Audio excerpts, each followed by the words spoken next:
Okay, so to continue on from the previous lesson, what we're going to do now is understand how to use a copy vertex groups to link. So go ahead and now switch over to object mode, zoom out a little bit, do the middle mouse button to rotate, and over here do Shift D. So this again is a duplicate copy of this figure, but it's an individual copy, meaning that if we click over here, it has its own data block, okay? So as you've seen that when we have two different individual copies of the same object, which are basically exact duplicates, we can come in over here and use this function. Now, in order to use a linked, basically this figure needs to be linked to the same exact data block. So to do this, when you have this figure selected and you come in over here and now switch to figure, you'll notice that this figure is now using the same exact data block, the mesh data block, meaning that the vertices, edges, and faces that define this data block, meaning that these two objects are now linked. Now notice that when we did that, it's over here showing you that two objects are using this data block. And if we click on this 2, we'll now get a separate copy of this data block, meaning that this object is no longer linked, meaning that it's the same thing as doing Shift D. Now notice that when we click on this, we have this one, and this one. So this is from our original when we did Shift D, meaning that no other object is using it because we don't see any numbers over here. And when we click on this one, no other object is using it because we don't see any numbers over here. When we click over here and switch back to figure, now it's going to show the same thing, that there are two users of this data block, right? This object data block is using the mesh data block, and this object data block is using this mesh data block. Okay, so what this means is that when you click over here, actually turn off the modifier, press the tab key.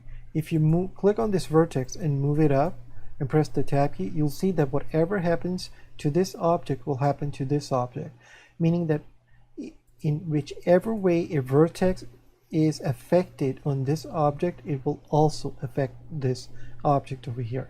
Okay, so now when we have this vertex moved, let's say we click on the plus sign and assign this new vertex group to it. Now because these objects are linked, when you press the tab key, click over here, press the tab key, you can see that it's also going to be selected over here. But notice that over here it's just showing empty. The reason for this is it doesn't know about that new vertex group that you had created. But as soon as you click on the plus sign, it'll start to show it, right? That's how this is working. So now what you cannot do is that when you are working with linked objects like this, if you come in over here and delete this, guess what's going to happen to this one?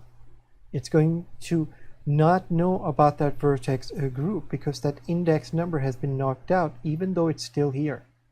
Okay, now the most important thing to understand about this is that when you're working with linked objects, what you need to do is in your mind decide as to which object is going to be the master object.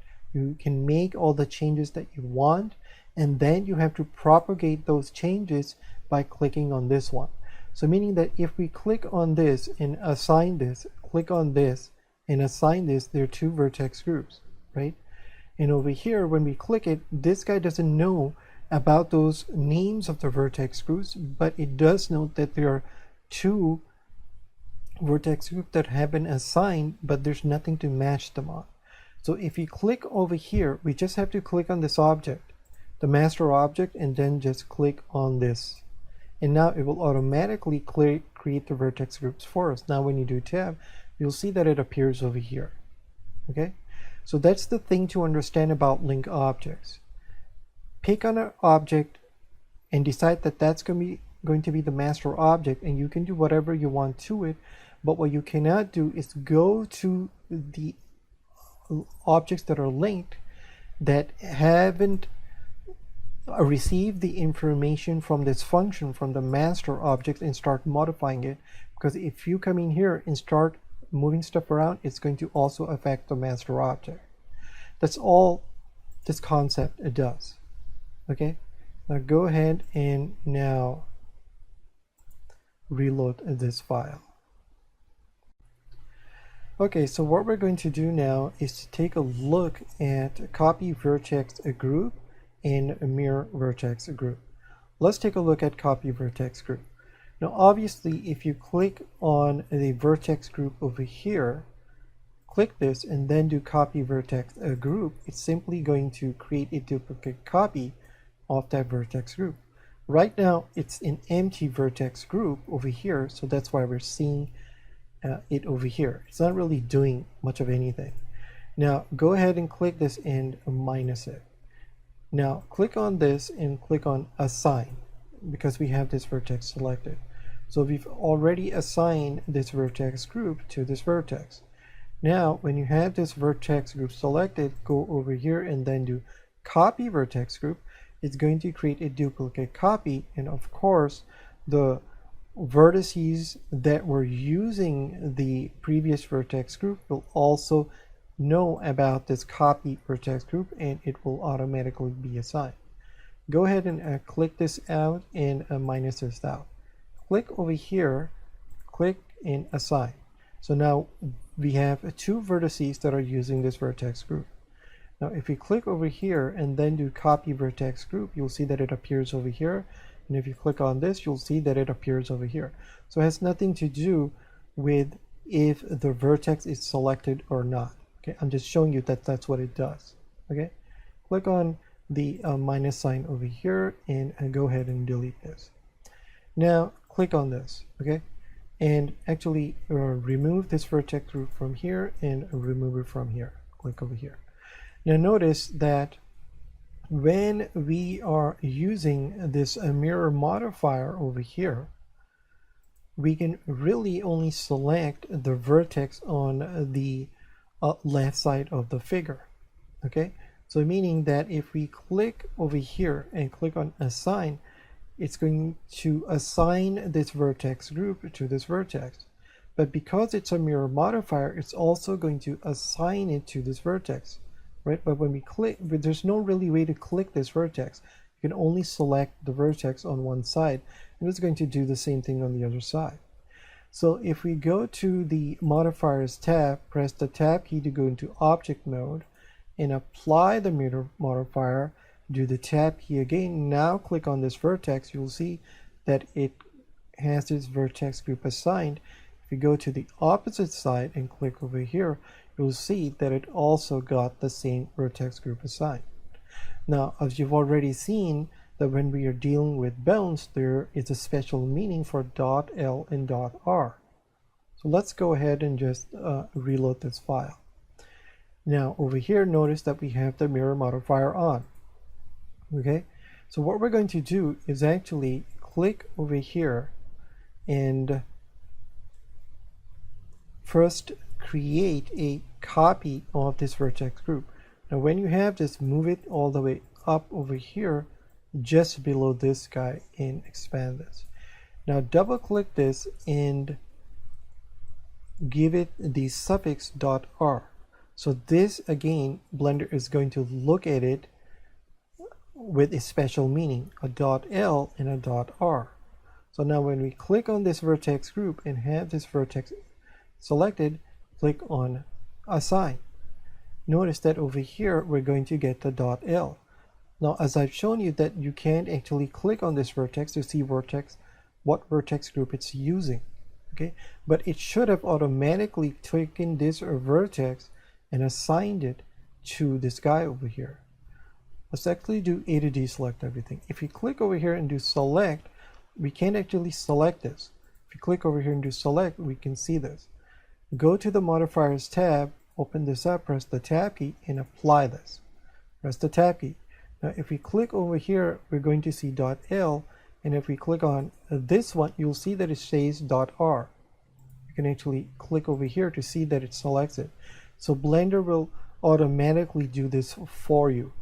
Now you can see that the only way we could actually even see this is that we had to go over here and apply the mirror modifier. So is there another way we can actually see what's going on behind the scenes? And there is. Go ahead and reload this file. Now go ahead and click over here in Assign. When you assign a vertex group, notice that this value over here is being assigned. We're going to talk about how to use this a little later. But what Blender does is gives you the ability to do show weights, which is this. Click it. Notice that it's going to turn the figure blue, meaning that whenever you see blue, there are no vertex group assigned to it. And if there are vertex groups assigned to it, meaning that you are clicked on the vertex group, this value over here that you're looking at is at a 0. So when it's at 1, you're just going to see like this red thing over here.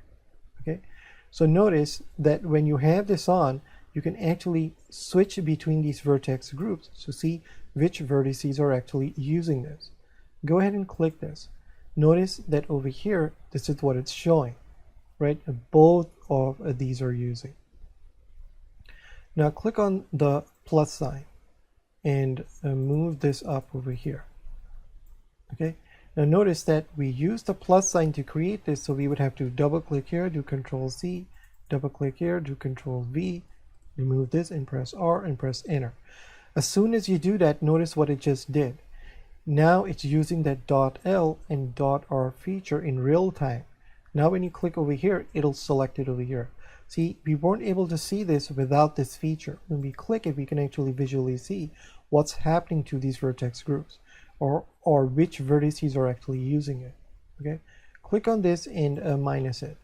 Now when we have only one vertex group with .L, it's just going to show you that both sides are using it, right?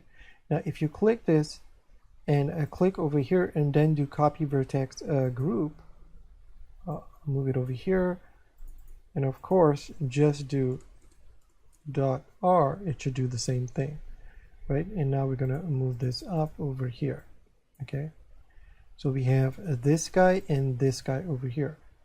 Okay, now notice that when we did the copy vertex group, it didn't work, right? This is because the vertex was already assigned. So let's go ahead and remove this and make sure that there's nothing assigned over here. Now when you click on this vertex, and now when you assign it, it'll only show up over here. Okay, so in order to use this functionality like this, basically the vertex group should not be assigned. That's what Blender is showing it to you, right? Meaning that if you remove this and actually assign this vertex group and now go over here and copy the vertex group, it's simply going to copy and assign it to both ends over here, right? That's what was going on. So now when we move it all the way up over here and just double click and do .R and press the enter key, you'll see what's happening. Okay, meaning that if you go over here, press the tab key to go into object mode and apply it to the tab key, and now click over here and remove this, you see that they were both using the same vertex groups. This is what it was doing because the vertex group was already assigned, and when we did copy vertex group, it automatically assigns the vertex group to the vertices. So you can simply come in over here and delete the .R, click over here and delete the L. So you're back to the way you were. Okay, so that's how this is working. Go ahead and now reload this file. Okay, so what we're going to do is in the next lesson, we're going to have to take a look at mirror vertex group and a mirror vertex group topology. So this is going to be a bit involved, so it's better to take a look at this in the next lesson. So I'll see you in the next lesson. Go ahead and just reload this file. Thank you.